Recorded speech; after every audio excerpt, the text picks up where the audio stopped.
Welcome to another video from explainingcomputers.com. This time we're going to put together this, which is a kit for an open frame, an open chassis, call it what you will, but basically an open case so you can test out a Mini-ITX motherboard and build a system with it outside of a conventional case. And I've been thinking of putting together a rig like this for Mini-ITX boards for some time. And if you saw my recent video on the Milk 5 Jupiter, which is a RISC-V Mini-ITX board, you'll know I had a few problems in that video because I put the board in my test case, everything was fine. I went to add some half-height PCIe cards and they wouldn't go in. And even if I took the brackets off the back, they still wouldn't go in because of the way the case was configured and it didn't have the holes in the back anyway. And so I thought you really must set up a proper open rig for Mini-ITX builds. And so this is why I've got this. We're going to put it together, add a power supply, test it with a board, and I'll be all set up for future Mini-ITX reviews.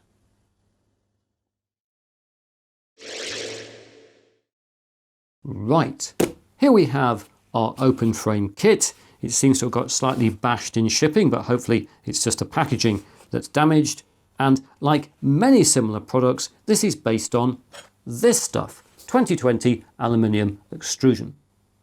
And this particular product is a B-Winner DIY mini open aluminium alloy frame for ITX motherboard PC. What a nice short name. And this cost me £44.76 from Amazon in the UK. The same B-Winner product sells on Amazon.com for $41.89 with a slightly different description, although as I said there's lots of similar products and they all seem to cost between about $40 and $50 if you want to build an open frame for a Mini-ITX or indeed an ITX motherboard based on aluminium extrusion. You can get cheaper open frames but not based on this stuff, which is very nice and tough but also quite pricey. Anyway, let's open this up. I presume it just comes and it's sealed. It's, oh yes, I remember from earlier, it's got a thing on, look, there we are. I noticed that, thought that's the way we're going to get into this, and whoa, upside down. Dearie me. We've got instructions. That made me speechless for a second. We've got instructions, and looks like they're quite extensive. Lots of instructions. Yes, lots and lots of pages of instructions to look at. I must read those later on. But anyway, we've got that.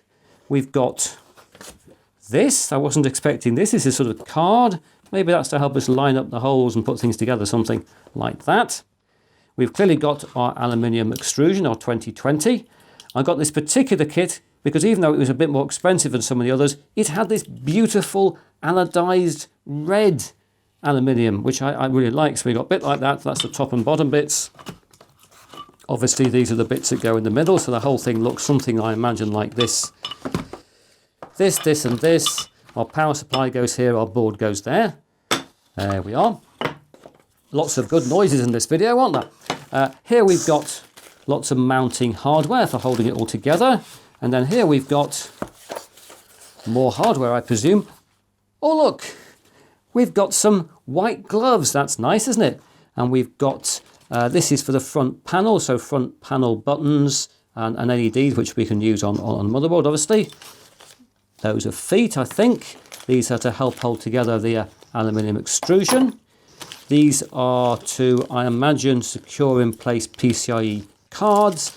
And this has to be the power supply bracket. This was the one thing when I looked at this kit that worried me a bit because it's made clearly out of Perspex. It is quite thick Perspex, but we'll see how that works. And one of the things I like about the fact we've got a kit based around an aluminium extrusion around 2020 is I know I can always add to it, change it if I need to.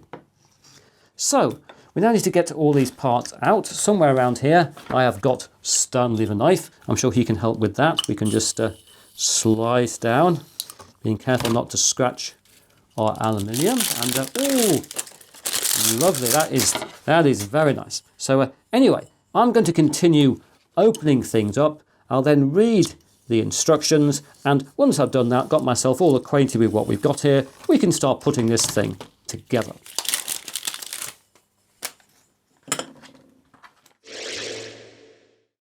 Greetings! Here I am back again. I've now got a very good feel of how this kit fits together, although I've not actually assembled anything, but I've put everything in place so I can just check out how it's going to work.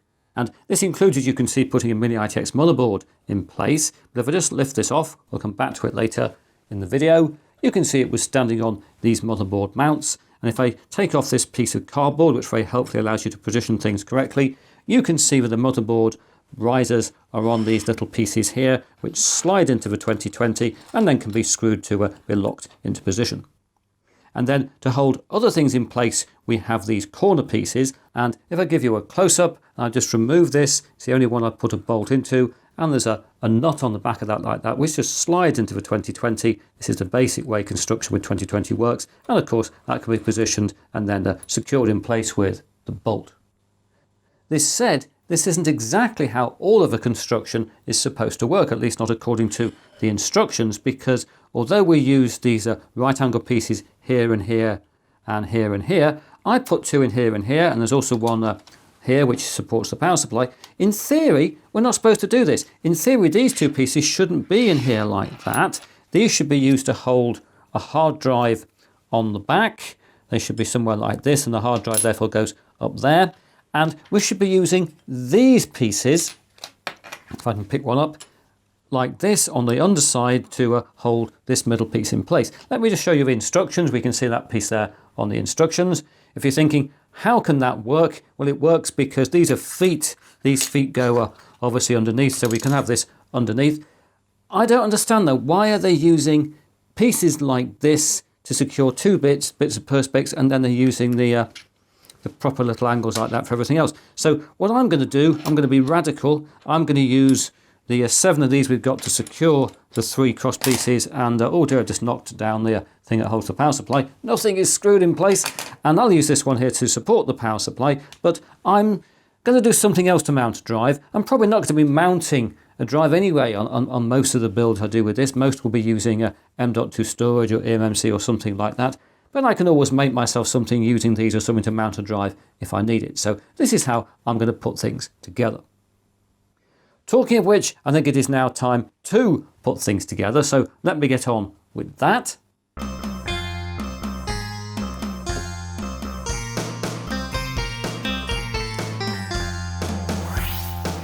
And there we are. That's going rather well. As you can see, lots of messing around there to get things absolutely right. Let's get these out of here. It's very useful to have this adjustment card. It works very nicely indeed. And I think it's now time to put on the feet. So let's do that.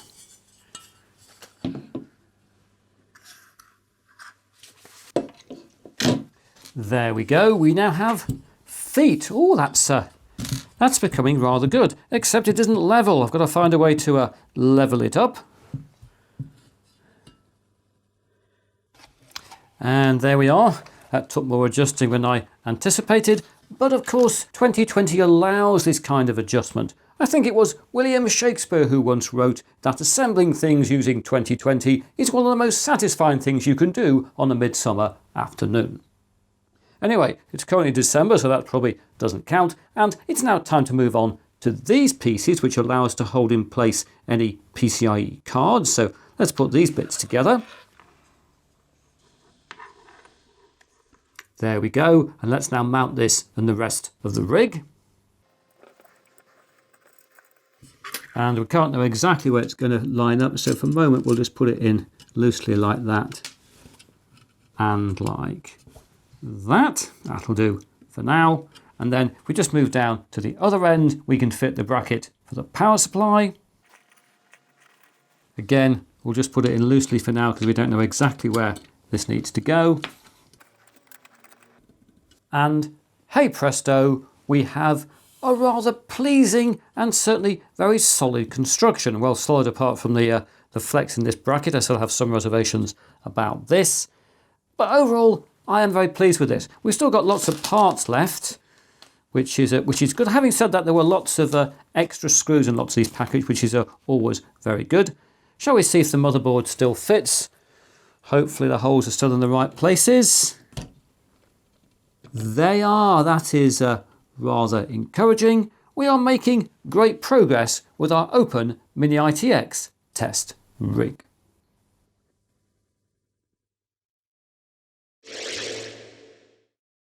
Right, shall we move on to a power supply? Why not? And for this test rig, I've bought this one from Corsair, a CX550, which hardly surprisingly is a 550 watt power supply.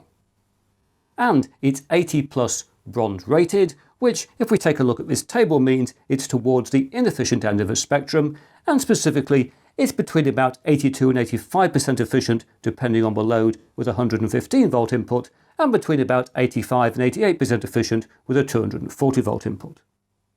It's a power supply where you can't disconnect the cables, and if you want to know about all the different features of PC power supplies, you can watch my explaining power supplies video. If you're wondering why have I purchased this particular model, the CX550, well, it's actually because I'm about to test a development ITX motherboard that's only rated for certain power supplies. And that's a bit unusual, but as that's the case, and I've got to buy a power supply anyway, I thought I'd buy one of the ones that's rated for the board that's coming up, as you'll see in a future video. Anyway, for now, let's get back to this video. I've got Stanley the knife here. Let's get rid of the stuff, what's it called, the cellophane. Oh, very exciting. I always like opening power supplies. Chris, you like opening anything? That is true. Oh, we've got in straight away. Safety and compliance information. That's very, very useful, I'm sure. We've got a power cable. We've got the power supply itself. Let's get it out. And the floor caught that for us. And it must come out fairly easily. I can't get it out. How do we get it out? Oh, there we are. A piece of tape. I can get round a piece of tape. There we are. There is our exciting new power supply, the CX550. So I think we should now take it and mount it on our test rig, where it can go in one of two ways round. It can go in like this with screw holes holding it in at the bottom, or it can go in the other way around where it'll pull air across the motherboard from the fan, which is a good idea anyway. And if it secures this way, the mounting points are here and here, which might mean it's slightly less likely that this bracket is going to snap. So I'll just put in the screws. There we go, and it is now mounted. It is pretty solid. Look, it's shaking the whole table. It is fairly well mounted, although the risk of it coming up like this is pretty high. Admittedly, you've got that problem with any power supply, given where we have the mounting points on the power supply. So what I think I'm going to do is to reflect on this overnight, if that's the best way of mounting it. It would be better mounted in some ways the other way around, sticking out the end, not at least in terms of storage, I think. And I also want to reflect on how I'm going to use these, the front panel connectors, or will I make something else, how I'm going to mount drives. So there's a few things for me to think about. I will sleep on it and I will come back to you tomorrow.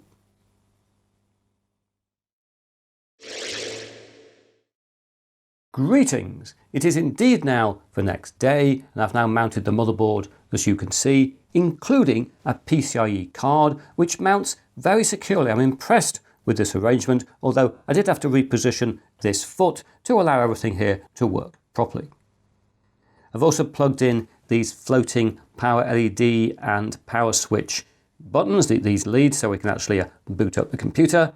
And for now, I've left the power supply mount as it is. I'm sure I will make changes to this in the future. I'd like the power supply turned through 90 degrees, but it's okay. It's not going to go anywhere. You know, this is perfectly secure. Wouldn't want to turn it upside down with the power supply connected like this, but it's fine for using on a desk. And so the only change I've made is one we'll see at the back. If I flick around like that, you'll see I built this little bracket to hold a 2.5 inch drive, which bolts down onto the 2020, as I was discussing in the previous part of the video. And I imagine in the future I'm also going to make something that bolts on down here, which is going to be a front panel with a power switch, power LED, etc. on it, so I don't have to rely on just using the floating leads as we've got up here.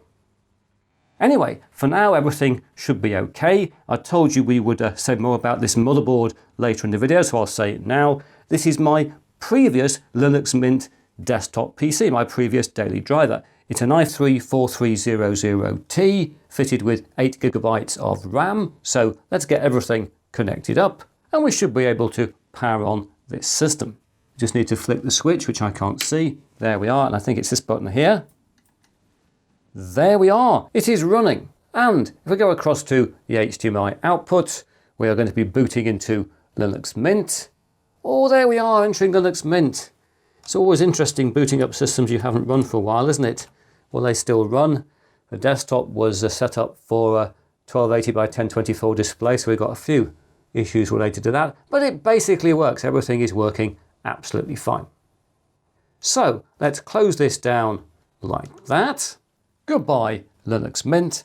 And all I now need to do is to strip everything off the rig. All sorted, and my open Mini-ITX test rig is now ready for future action.